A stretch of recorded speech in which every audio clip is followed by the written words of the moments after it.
Hello and welcome! Today, we're diving into some really powerful ancient wisdom about how to find a little bit of calm when life feels like a total whirlwind.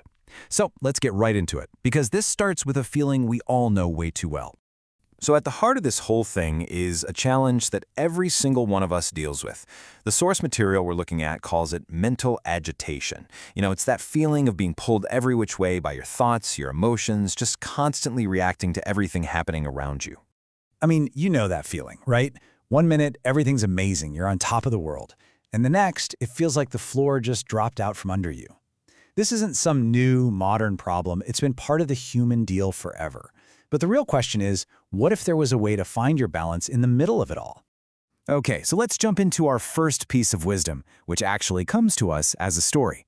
Picture this: the great emperor, Dharmaraja, is at the end of a long, epic journey through the Himalayas. He's seen it all, done it all, but he's still not at peace. Now, just stop and think about that for a second. This is a powerful, successful ruler, and yet he's still just eaten up by anxiety. It's such a powerful reminder that this inner chaos, this agitation, it doesn't care who you are or what you've accomplished. It can get to anyone. So, in his moment of desperation, Dharmaraja prays to the god Krishna for some help. And Krishna shows up. But as he's leaving, he doesn't give him some magical sword or a chest full of treasure. He gives him a gift, and it's just a simple little note.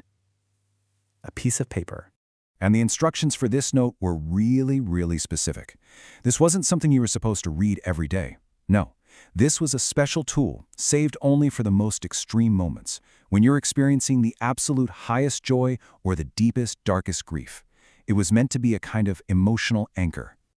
So what did it say? 4 simple words. That's it. This will not last. When you feel like you're floating on air, completely ecstatic, remember this. And when you're at rock bottom, drowning in sorrow, remember this. It's like a shot of pure perspective, no matter what you're feeling. And that's the whole point, isn't it? The note is teaching the ultimate truth of our world: impermanence. Look, it's not trying to steal your joy or make your sadness feel even worse. Not at all. It's trying to give you perspective. It calms that mental agitation by reminding you that whatever state you're in right now, good or bad, it's not permanent. It's going to change. Okay, so that first lesson is all about how we react to the world. But this second one? This is about how we act in it. And I gotta warn you, it asks for a pretty radical shift in your thinking. It's about framing your whole life in a totally different way. All right, so here's the idea.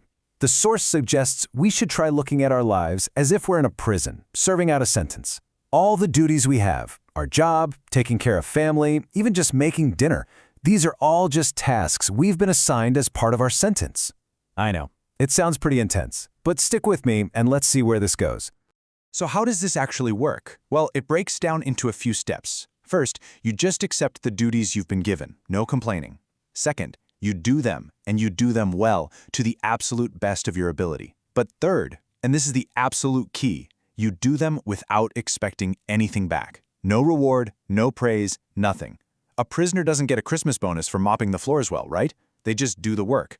And weirdly enough, adopting this mindset leads to this incredible feeling of freedom. And there's a name for this practice. It's called Nishkama Karma, which basically translates to selfless action. See, by disconnecting our work from the result, from that constant craving for a pat on the back or some kind of reward, we start to quiet down all those endless desires. And in that quiet, we find a really deep and stable sense of calm. So now we've got these 2 really powerful tools in our toolkit, right? We have the Emperor's Secret Note and we have the Prisoner's Perspective. And they don't contradict each other at all. In fact, they fit together perfectly to give us a pretty solid game plan for finding some inner peace. Let me show you how they connect. For all the external stuff, the things that happen to you, that's when you pull out the note. Remember, this will not last. It helps you handle all the crazy circumstances you have absolutely no control over. But for your internal world, for your own actions and the things you choose to do, that's where you practice selfless duty. It helps you manage your own response, your own effort, without getting all tangled up in the outcome. To put it really simply, it's a complete package.